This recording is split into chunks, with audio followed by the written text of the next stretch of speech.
We've got sound, we've got coffee. The lights. Hold on. I'm ready. Are you ready? You can't even see the light. Oh well, okay. Hi friends, how are you? My name is Danny. If you don't know that already, I'm an author, speaker, educator, helping you own the F out of who you are online and offline. I teach on iconic leadership, which is a leadership framework where we are always leading with integrity, communication, ownership, nuance, intention, capacity, and consent at the forefront. That was a lot. And if you're like, what the heck does that even mean, Danny? I have a lovely entire playlist for you called Leadership Horror Stories, where I talk about the times where people don't lead with those things and why it's important to bring those things into our leadership practice. And it doesn't matter if you're in a traditional or professional leadership role, we are always the leaders of our life, our business / careers, and our relationships. So you are leading whether you like it or not. You might as well do so iconically. Am I right? So today I'm very, very excited because we are talking about how professionalism is not a joke, everyone. It is a very serious topic. And what really sparked this video idea was I saw a LinkedIn comment and I was like, that's ridiculous. So we're going to talk about it. We're going to talk about professionalism. We're going to talk about how professionalism is completely and totally subjective, what that means for you, what that means for companies, and what that means in the grand scheme of things. Buckle up, get a bevy or snack of choice, and enjoy, because I'm going to be reading aloud some of the most cringy things that people have been told about what it means to be professional. Now, I will preface this that I will be poking fun out of a lot of these things and taking a little bit of a lighter perspective, perhaps, and also talking about some serious topics. So just take off your party pooper hat and get ready for a fun time. Put your fun hat on. We're gonna have fun. Let's dive into the comments. So this is the one, and I'm not gonna say anyone's names in this or putting screenshots on for, because I am respecting their privacy and because it's posted on a public platform. I am going to comment on it. I'm not going to go ahead and screenshot and do any of that stuff because I haven't asked for consent. Okay, ready? We're gonna do dramatic reading of this one because it's a doozy. It is my personal opinion that tattoos are visual noise, distracting in a work environment. The same goes for workers with piercings of any kind, where I'm forced to look at them while talking / interacting with them. It is a form of passive aggression towards the person who chooses to not be tattooed / pierced. The unadorned body is beautiful in its quiet simplicity and makes no demands of others. Okay, first of all, this is so funny. Here's some of my favorite parts of this. Okay, let's just break it down. One of my favorite things is apparently people's tattoos are a form of passive aggression towards a person who chooses not to be tattooed or pierced. That is like saying that my teal hair is a form of passive aggression to someone who does not have teal hair. That is like saying that my green eyes, or hazel, or whatever color they are today, is a form of passive aggression to blue-eyed people. That means my existence is a form of passive aggression to the people who are looking at me. You don't have to look at people. It's not like, I can't, oh my gosh, it's like a magnet. I can't look away. I can't, it's so distracting from my regular work experience. Like, good for you if you think that the unadorned body is beautiful in its quiet simplicity and makes no demands of others. But me existing in my full vibrancy also makes no demands of you.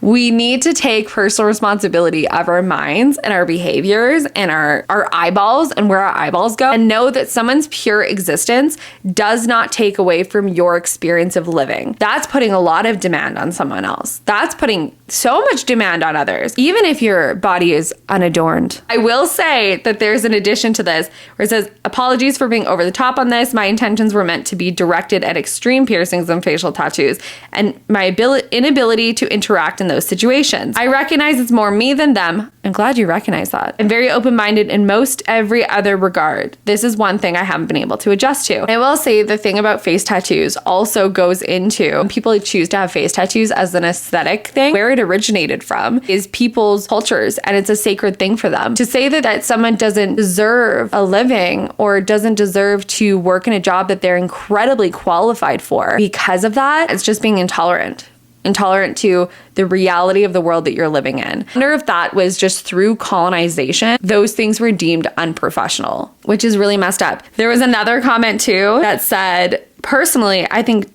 tattoos are very unprofessional on men and women. My non-binary friends, you're in the clear. Get tatted up. The world is changing and I haven't. Okay, we can tell. I'm also the same about jewelry, piercings, men with earrings and such, to each their own, but I always say look professional. It is my very firm belief that professionalism is completely subjective, and it is. It's not just a belief, it is a fact. And I'm going to tell you why right now. I looked at the definition. This is from the Oxford Dictionary of professional.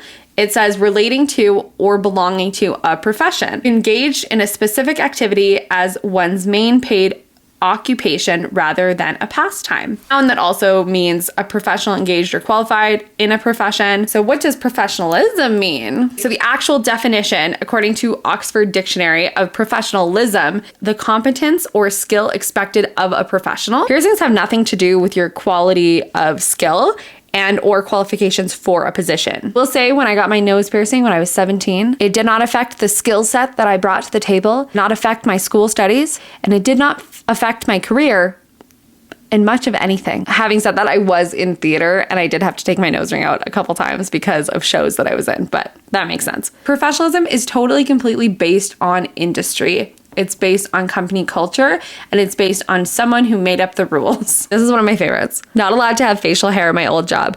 Only allowed a mustache because the image policy was created in the 70s. So you're telling me that this is professional, but this is unprofessional? I understand the whole idea of like having it kept, like well kept.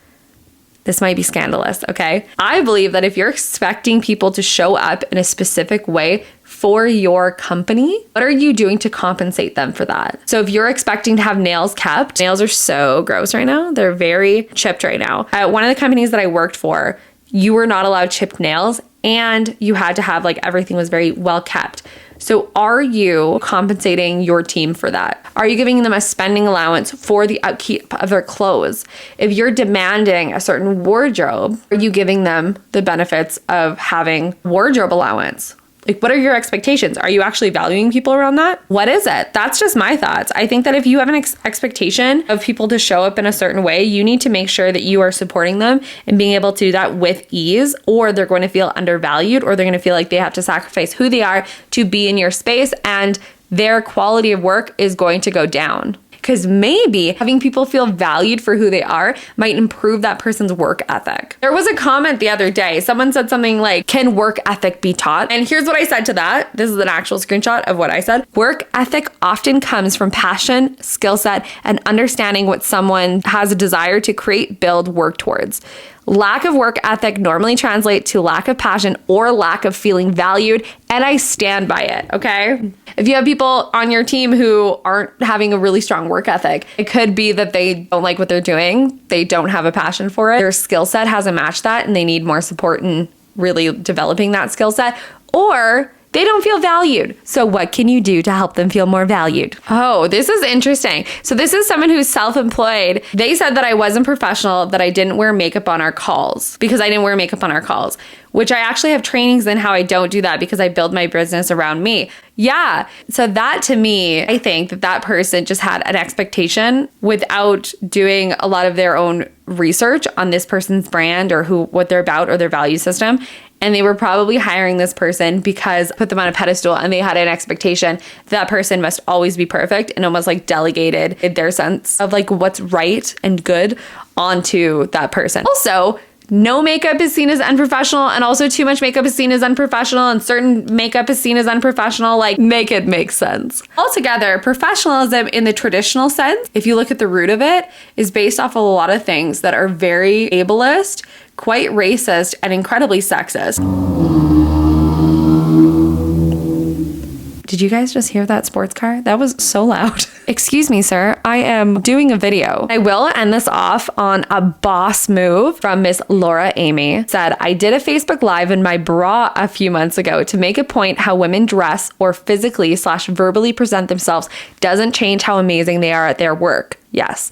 It came after a post in a group of over 500,000 people that said women should be hired if their bra, boobs, or butt was shown because it wasn't professional. I love this. This is a confidence coach. So the most professional thing that they could do is show how confident they are and who they are. This individual is advocating for people to own who they are and to confidently embrace who they are. So I think that was absolutely brilliant. And that helped communicate to your audience who you are and what you value. They have more informed consent after that for hiring you. I'll put Laura's information below as well. This was completely shared with consent. You guys can go check her out because that is freaking amazing. That is all I have for you today, friends. As always, any links that you need for any of my stuff will also be below. I'm gonna do many more of these. I have so many comments and I have so much to say. So thank you for hanging out with me and I hope you join me for the next one. If you freaking loved this video, you like the concepts that we're talking about, you like my hair and my makeup today because I did 70s vibes, and go ahead and click the like button. I would be so greatly appreciative